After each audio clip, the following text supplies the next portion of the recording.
ndabaramukije mwese mw'izina rya Yesu nkuko mubibona ni Madame Germaine muri cya kiganiro cyacu twiyubake maze duhanurane. Murabona kandi ko dusubiye guhurira mu gikoni ciwanje. Uno munsi rero dushaka turabire hamwe ingene bategura indagara. Aha ndafise indagara, ndafise icyo bita ibibiringanya mu Kirundi, mu Gifaransa ni aubergine, ndafise itomate zitatu, ndafise igitunguru bitukura, ndafise igitunguru sumu, ndafise ibiyoba, ndafise itomati yo mwigopo, hama ndafise poivron, ndafise na celery. Turaza kubikoza rero ubugari, ndafise n'ifu y'ubugari. Uno munsi rero twebwe tuza gufungura isosi y'indagara n'ubugari. Hagati aho reka tuganire gatoya. Bagore beza, abadame mu nshingano zikomeye mu rugo uguteka birimo, kandi apana guteka ibisanzwe, guteka imfungurwa ziryoshe zituma abana n'umushinga ntahe bashobora kugira amagara meza.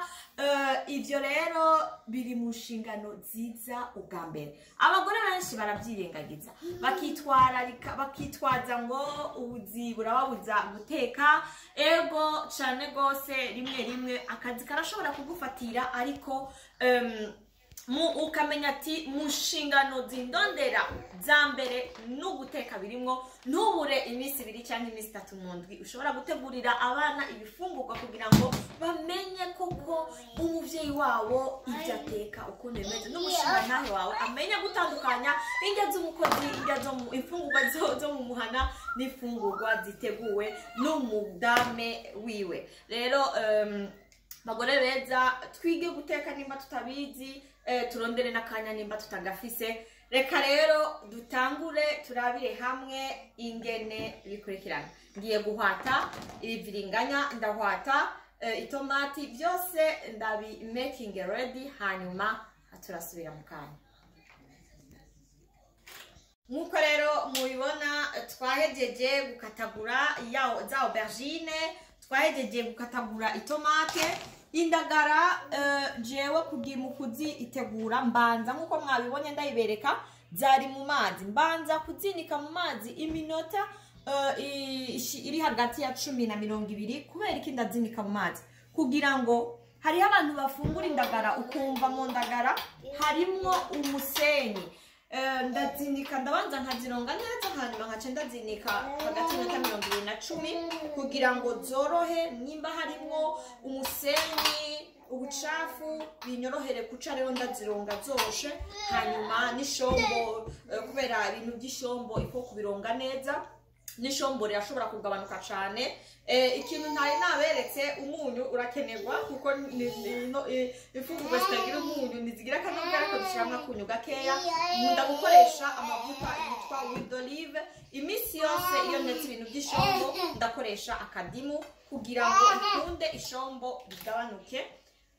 Ubu rero ncangira iki? Ncangaranga izi ndagara nkazishira ku ruhande, hama nkaca ntangura procedure yo gukora isosi.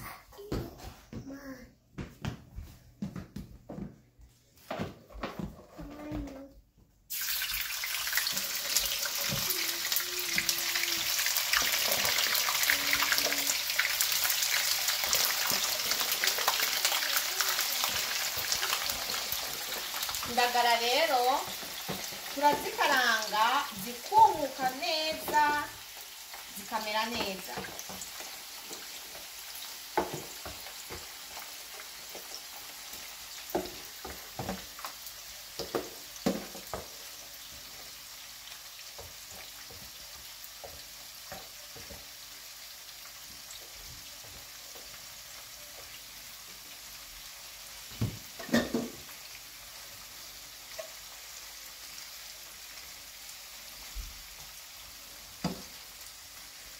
Rero indagara zacu zumutse neza cyane.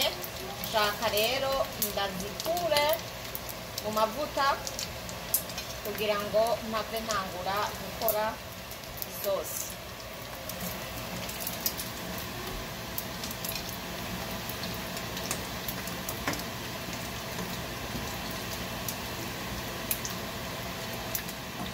zirumuka ntizizigire zumuke neza. Hanyuma duhejeje gukora kuzumutsa turaheza tukaca dukora isosi. Mu gukora isosi rero ni igiki gikurikira. Ngiyi isafuriya yanje nari nayiteguye iri hano, niyo nshaka rero mpave ntekamwo isosi.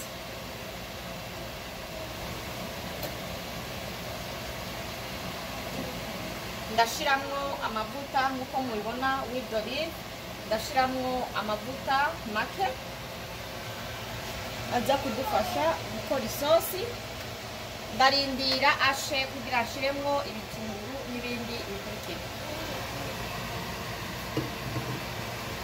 Amavuta yacu rero yahiye iminsi yose. Ntanguza seleri, ndangije nkashiramwo ibitunguru, hanyuma nkaheza nshiramwo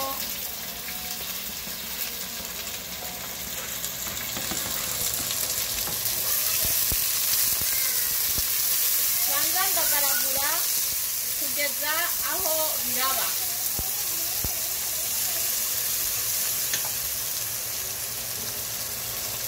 Ibitunguru byacu rero bisa n'ibyaravye bitarazigira. Tuca dushiramwo itomati,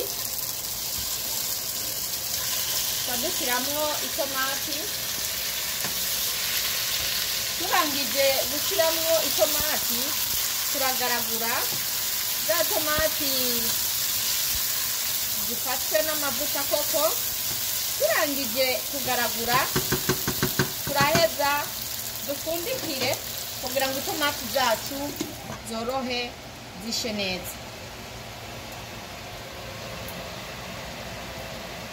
Nkuko mubibona rero za tomate zacu zisa koko n'izahiye, nubwo zitari nziza cyane. Ngaha kenshi dukunda kuronka itomate zitari nziza cyane, nico gituma nca nkoresha na tomate.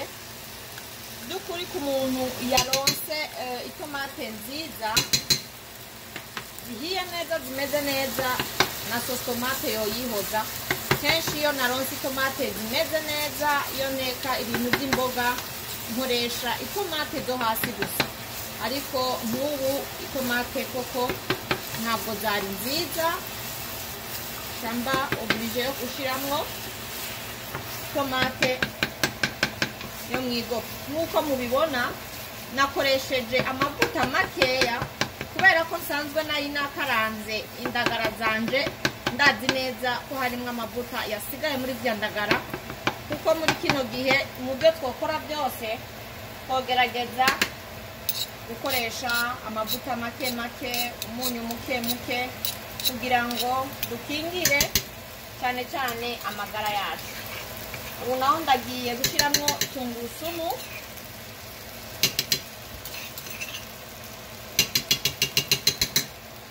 Kenshi rero nkunda kuca ishyiramo utuzi dukeya, manza kudusuka mu gasokuro kanje nahuriyemo igitungurusumu, hanyuma nkaza nkayasukamo hano, maze nkabandanya nteka za tomati zanje.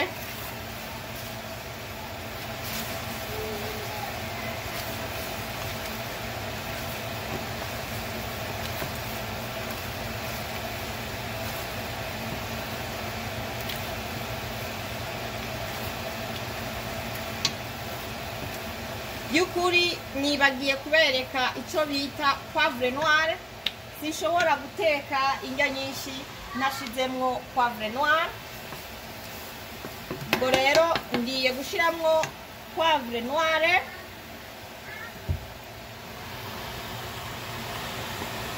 Ndashiramwo duke. Ubundi rero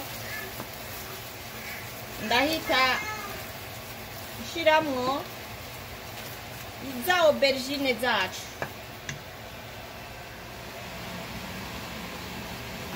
Izi ni za aubergine zacu, harageze rero yuko tuzishiramwo.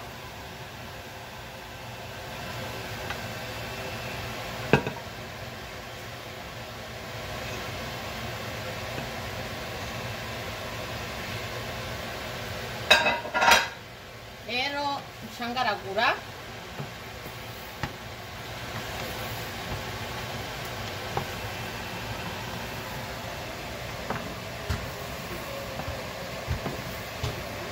agaragura neza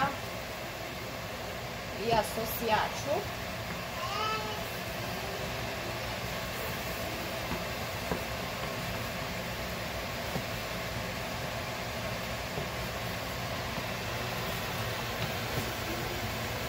Nafata umwanya koko nkagaragura muri ya sosi yacu.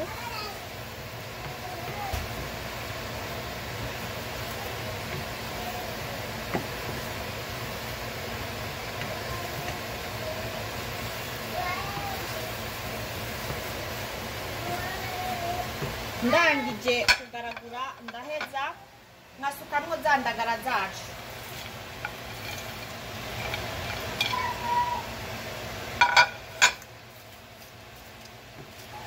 Ndangije gusukamwo za ndagara zacu nkongera nkagaragura nkamuca, maze ndangije nkashiramwo amazi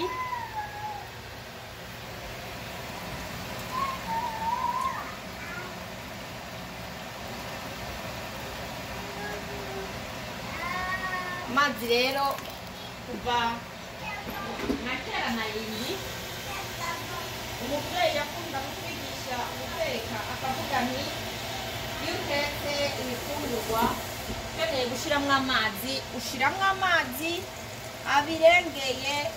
abirengeye gato nk'uko rero mubibona.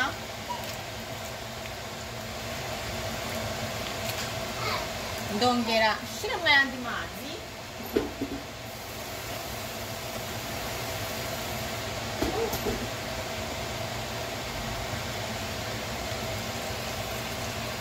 Aya mazi rero arakwiye, ndaheza nshiremwo umunyu.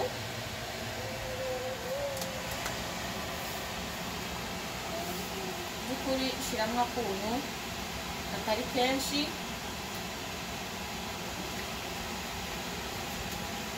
Ndaheza rero nkoreshe ya ndimu yanje ndayikaniremwo gake, irakwiye. Hanyuma ndabicanira hagati y'iminota 45 n'iminota 30 shize kuri kano gatumberanye na 6. Hanyuma ufundikire. Mu mwanya izi ndagara n'imboga bizoba biko birasha, ndaca nitegura gucumba ubugari kugira ngo bihwanire rimwe maze tugifungura.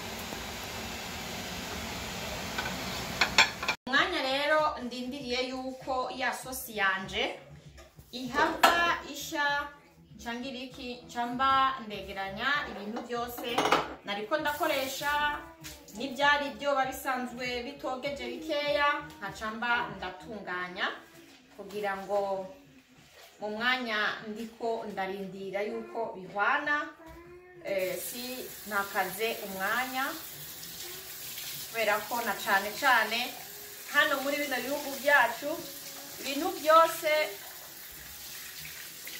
nitwe tuvyikorera. Niza rero utera ubikora bitaragwirirana, ukaza urabikora mu nzira kugira ngo n'inzu idahava icika mwabu.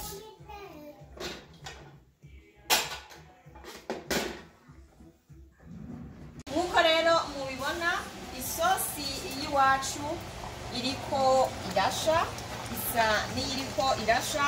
Mu bisanzwe yoba isigaje nk'iminota 15.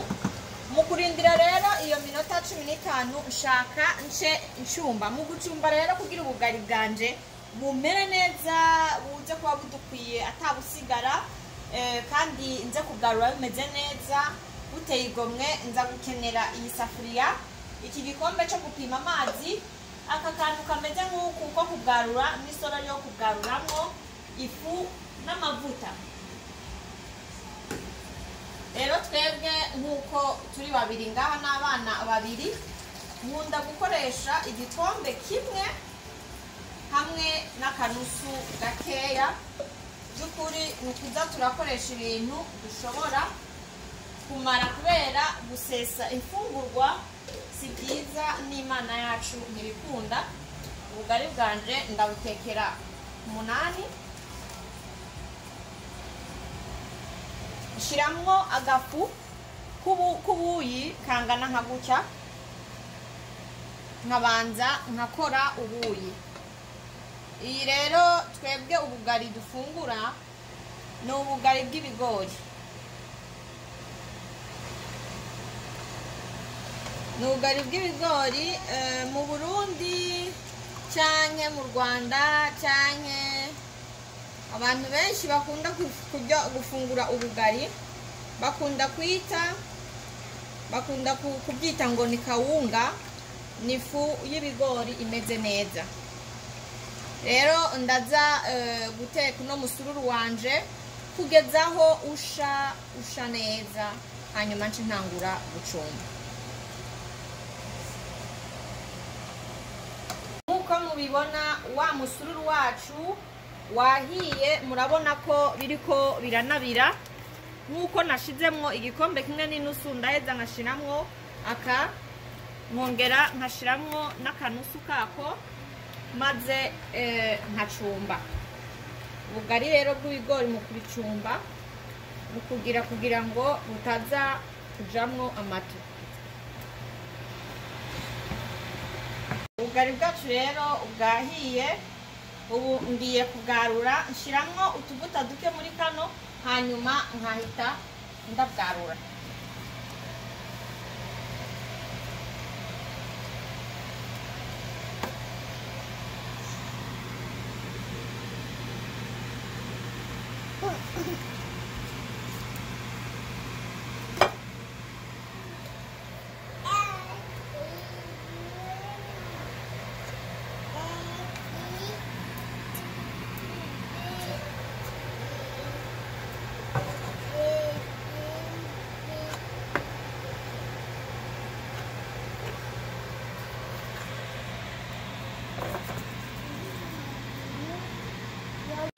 Imboga zacu rero mu bisanzwe zirahiye, hanyuma icyo nza gukora cyanyuma ndazishyiramo ibiyoba.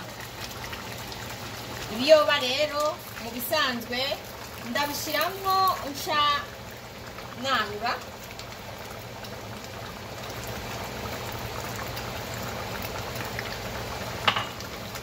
nzimya, kubera ntazimije byohava bica bizigira. Abahinga bo guteka barabizi yuko ushiramo ibiyoba ari uko ibintu byose byatunganye ukaca warura.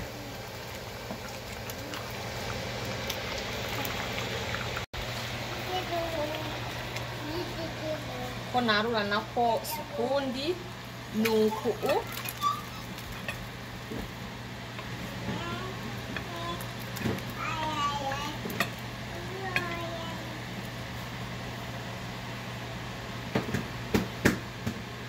nk'uko mubona ntibyigeze bizigira.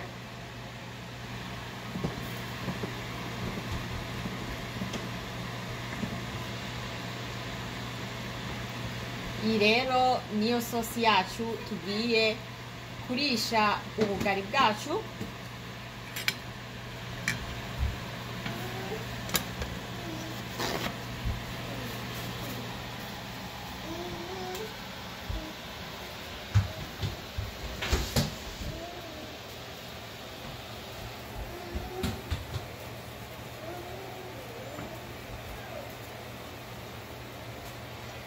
turatwara meza.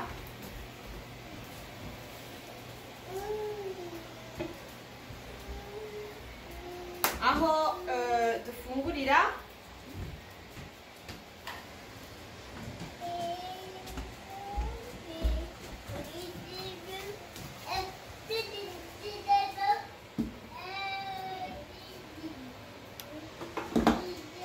nkuko mubibona rero twarangije gutegura ifungurwa zacu dufungura mw'ijoro. Ubu ni bwa bugari bwacu, iyi ni ya sosi yacu. Ngiye rero kwarurira umushinga ntahe wanje ndamushirire ku isahani afungurirako. Ubu ni ubugari, ndaheza narure n'imboga na zone.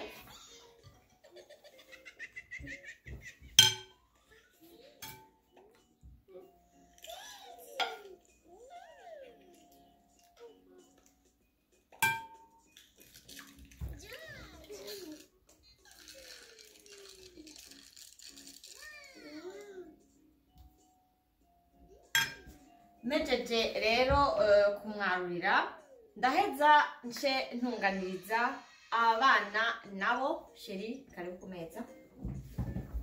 Merci.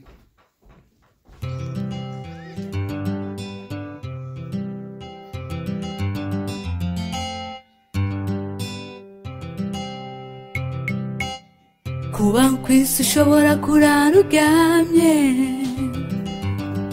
abandi baraye banyagirwa. Ushobora kurara uriye neza, abandi batubitse umukanda mu nda. Burya isi ntisakaye, nawe byahinduka ukanyagirwa.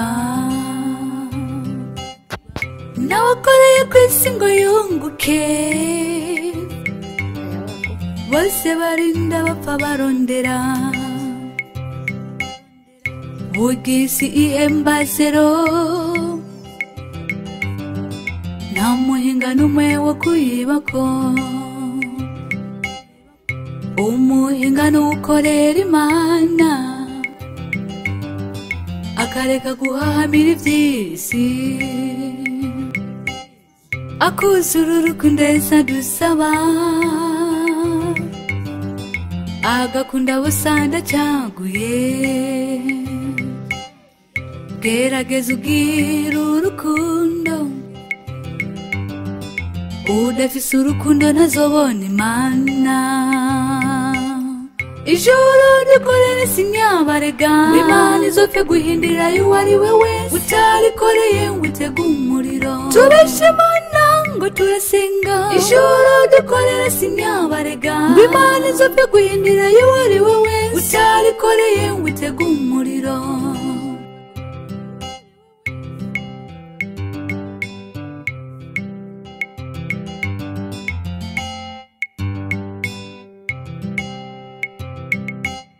Ikigiye kutubuza ijuru, n'amafaranga turondera tawe tuzoyajyana.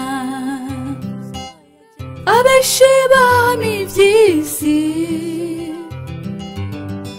kandi bigiye gushirana nayo. Ikibabaje abasenga ni benshi, ariko ububi bukabandanya bwiyongera. Tudakijijwe Imana izoduhana, yo yica urubanza itarenganya. Ijuru dukorere sinyabarega, Imana izopfe guhindira uwo ari we wese. Utarikoreye ngo utege umuriro, tubeshe Imana ngo turasenga. Ijuru dukorere sinyabarega, Imana izopfe guhindira uwo ari we wese. Utarikoreye ngo utege umuriro. Ijuru dukorere sinyabarega, Imana izopfe guhindira uwo ari we wese. Utarikoreye ngo utege umuriro, tubeshe Imana ngo turasenga. Ijuru dukorere sinyabarega, Imana izopfe guhindira uwo ari we wese. Utarikoreye ngo utege umuriro. Mana icyo ngusabye, urama iherezo ryiza kuko kuri isi ibintega ni byinshi mana urama kurangiza neza